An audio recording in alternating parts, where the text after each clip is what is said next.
Aujourd'hui, on se retrouve sur un tutoriel vidange d'un PC water cooling custom.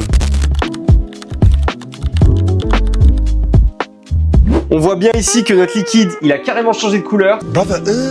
Ça fait 2 ans qu'il tourne, c'est le moment de le changer. Tous les PC water cooling custom qui sont montés chez nous ont une vanne de vidange qui va nous être très utile aujourd'hui. Pour vous aider à faire votre vidange, on vous a préparé un kit qui est disponible sur notre site cybertech.fr. Vous avez le lien en description. On a aussi quelques éléments en plus. Maxime va vous présenter tout ça. Dans le kit de vidange qui est vendu chez Cybertech, vous aurez donc un raccord avec un tuyau flexible. Ça sert à se raccorder à la vanne de vidange pour pouvoir faire couler le liquide du circuit. Ensuite, vous aurez une bouteille de remplissage. Ce sera pour remplir le liquide dans le circuit. Et vous aurez de l'eau distillée. Ce sera pour nettoyer le circuit des impuretés. Et alors ensuite, il faudra que vous ayez des chiffons ou du sopalin avec vous. Ce sera pour protéger les composants. Un récipient. Moi, j'ai pris un liquide de refroidissement vide, une bouteille vide.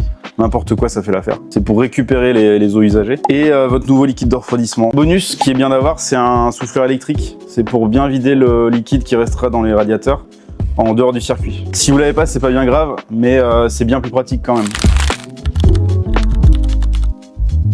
Donc là, on commence déjà par préparer notre vidange. Là, Maxime, il vient de dévisser le bouchon qui était situé au bout de la vanne et visse le raccord souple qui était fourni dans le kit. Il va venir disposer du sopalin un peu partout dans la machine pour protéger d'éventuelles projections les composants. N'hésitez pas à mettre beaucoup de sopalin, il vaut mieux trop que pas assez. Vous allez chercher le bouchon qui est le plus en hauteur et qui n'est pas sous l'eau. Vous allez l'ouvrir, comme ça va permettre de faire un appel d'air pour pouvoir vider la boucle. Dans notre cas, c'est une pompe Corsair. On a le bouchon qui est tout en haut, ça coule pas, ça permet justement de faire l'appel d'air. On ouvre la boucle, vous voyez dans la pompe, il y a l'eau qui coule et ça coule directement dans le récipient. N'hésitez pas à pencher votre machine un petit peu dans tous les sens pour aller récupérer le liquide un peu partout. Dans notre cas, la boucle est assez complexe et on a de l'eau qui est coincée dans le radiateur en bas. On va être obligé d'utiliser notre souffleur. Pour ça, Maxime va démonter un des tuyaux en utilisant du sopalin pour être sûr de ne pas en mettre partout. Bien pensé à reboucher le haut du réservoir avec le bouchon qui était dessus. Et vu qu'il nous faut qu'une seule sortie et qu'une seule entrée d'air, il y a cette partie-là qu'il va falloir boucher. Alors nous on a des bouchons de rab. Vous pouvez mettre un chiffon dedans. Donc vous avez juste à dévisser le raccord et vous pouvez utiliser le bouchon de la vanne de vidange pour le reboucher. Là on a une entrée et une sortie. Allez. Tout est bouché, on peut envoyer l'air. Et on va venir souffler avec notre souffleur directement dans ce tuyau en mettant bien notre bouteille à l'extrémité du tuyau souple pour récupérer tout ce qu'il faut. Une fois qu'on a fait ça, on peut refermer la vanne de vidange et on peut remettre le tube. Donc on vient de remplir la bouteille de remplissage avec l'eau distillée. On va maintenant remplir le circuit.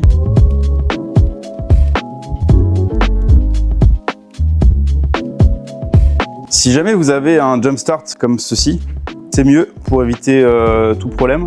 Donc ça se met sur le 24 pins, comme ceci. Et ça permet d'allumer juste l'alimentation et pas la carte mère. Si vous faites ça, il faut bien vérifier que vous êtes sur le off de l'alimentation. Et dès qu'on mettra sur on, ça va allumer la pompe et faire circuler le liquide. Donc là, on est prêt à allumer le circuit. Pensez bien à éteindre l'alimentation une fois que le liquide arrive au fond de la pompe. Elle ne doit jamais tourner à vide.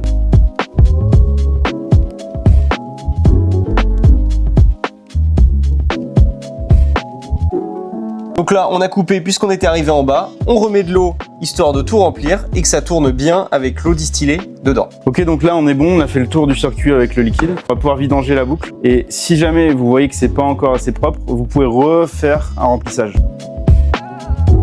Et donc là on a fait notre nettoyage, on a tout purgé, il n'y a plus rien dans le circuit. On va pouvoir remplir avec le nouveau liquide de refroidissement. Donc là on va mettre du violet Electric Purple de chez EK. Là on remplit avec le nouveau liquide de refroidissement du coup.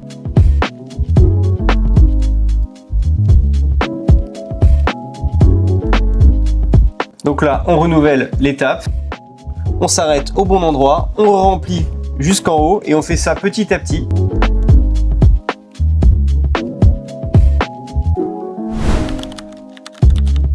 C'est bon, notre PC il est reparti pour 2 ans sans problème. Donc là on a fini notre vidange, on a remis le niveau au niveau du réservoir, on a laissé tourner un petit peu pour chasser l'air. Pensez bien à refermer tout, la vanne de vidange et les bouchons. Et inspecter aussi les raccords, pour savoir s'il n'y a pas une fuite ou quelques gouttes qui sont tombées et resserrer à la main. Avec chaque PC custom qu'on vous vend, il y a une fiche informative qui retrace tout ce qu'on s'est dit dans cette vidéo. Si jamais vous ne sentez pas de faire la manipulation, vous pouvez vous tourner vers les magasins Cybertech les plus proches de chez vous qui peuvent vous aider. N'hésitez pas à leur demander directement. On vous met le lien de tous les magasins en description.